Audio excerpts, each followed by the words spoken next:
사람들은 책임을 피하면서 영향력은 갖고 싶어 합니다.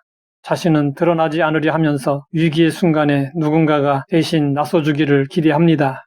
위험한 선택 앞에서는 침묵이 가장 안전해 보이고 정의를 말하기보다는 상황을 지켜보는 것이 지혜로운 처사인 것으로 생각합니다.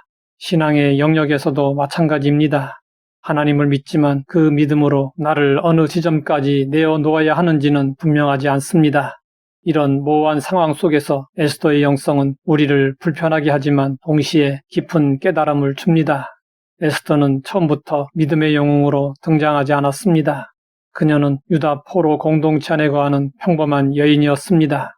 그녀는 이방 땅에서 유다인이라는 신분을 감추고 살았습니다. 왕후가 되었어도 자신의 신분을 드러내지 않고 숨어 지내듯 살았습니다. 그러나 하나님은 때가 되자 그녀를 한 시대를 바꾸는 인물로 쓰시고자 그녀의 영성을 빚어 가셨습니다. 에스더의 영성은 먼저 체험의 영성으로 빚어지기 시작했습니다. 성경 에스더에는 하나님의 이름이 직접적으로 언급되지 않았습니다. 그럼에도 에스더의 삶에는 분명한 신앙의 토대가 존재했습니다. 그것은 정체성의 체험이었습니다. 에스더는 왕으로서 동화 같은 공간 속에 살면서도 자신을 잊지 않았습니다. 그녀는 모르드게이의 가르침을 통해 자신이 유다인이라는 사실과 하나님의 언약 백성이라는 사실을 마음 깊이 간직했습니다. 성경은 에스더의 내면을 상세히 설명하지는 않았습니다. 하지만 그녀가 결정적인 순간에 보인 선택은 그녀의 내면에 무엇이 채워져 있는지를 분명히 보여주었습니다. 이 체험은 겉으로 드러나지 않았습니다. 그러나 내면의 중심을 붙드는 강력한 신앙이었습니다. 에스더는 상황에 따라 정체성을 바꾸지 않았습니다. 민족이 위기에 처했을 때 그녀는 잠시 침묵했습니다. 그 침묵이 신앙의 부재인지 때를 기다리는 신중함이었는지는 정확히 알 수 없습니다.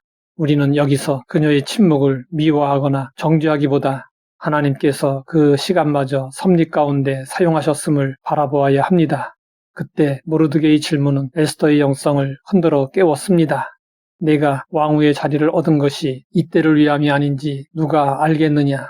이 말은 하나님의 구원이 에스더의 결단에 달려있다는 뜻이 아니라 이미 일하고 계신 하나님의 뜻에 에스더가 참여하도록 부름을 받았다는 선언이었습니다. 이 질문 앞에 에스더는 더 이상 잠잠히 있을 수 없게 되었습니다. 에스더는 민족을 위해 자신의 안전과 지위를 비워야 했습니다. 에스더의 비움은 두려움이 없는 용기가 아니었습니다.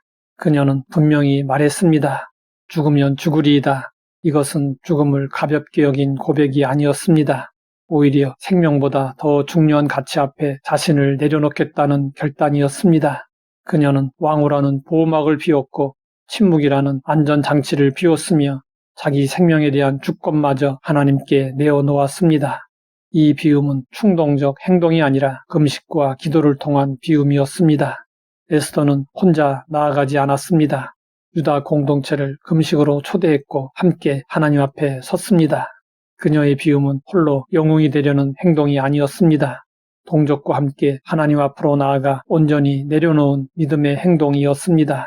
이렇게 체험과 비움을 통과한 에스더는 누림의 영성으로 나아갔습니다. 그러나 그 누림은 개인적 성공이나 권력의 확장이 아니었습니다. 하나님의 섭리와 역사를 지켜보는 경외의 누림이었습니다. 에스더에 의해 왕의 마음이 바뀌고 하만의 계략이 다 드러나고 우연처럼 보이던 사건들은 퍼즐이 맞춰지듯 기가 막히게 진행되며 하나님의 역사하심을 드러냈습니다. 에스더는 자신이 주인공이라는 생각을 하지 않았습니다. 그녀는 하나님의 계획과 하나님의 손안에 있는 도구였습니다. 그 사실을 받아들이는 것이 에스더의 누림이었습니다. 하나님께 쓰임받는 자리에 서는 기쁨, 자신의 결단을 통해 공동체가 살아나는 것을 보는 기쁨, 그리고 하나님의 이름이 침묵 속에서도 영광 받으시는 것을 목도하는 기쁨이 에스더의 누림이었습니다. 에스더의 영성은 오늘 우리에게 중요한 질문을 던집니다. 우리는 무엇으로 채워져 있습니까? 정체성입니까? 두려움입니까?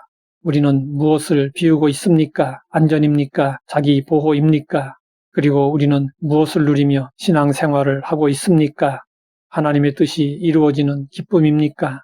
아니면 문제없이 지나가는 안도감입니까?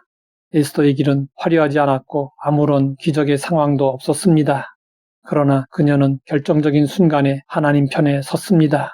침묵해야 할 때 침묵했고 말해야 할 때 생명을 걸고 말했습니다. 이것이 에스더의 영성이며 오늘 혼란한 시대를 살아가는 성도들에게 요구되는 성숙한 영성입니다. 에스더의 영성은 숨어 계신 하나님을 신뢰하는 영성이며 그 신뢰 위에 자신을 기꺼이 내어놓은 영성이었습니다. 하나님 아버지, 에스더의 영성을 통해 우리를 돌아보게 하시니 감사합니다. 에스더의 영성을 본받아 말해야 할 때 말하게 하옵소서. 예수님의 이름으로 기도드립니다.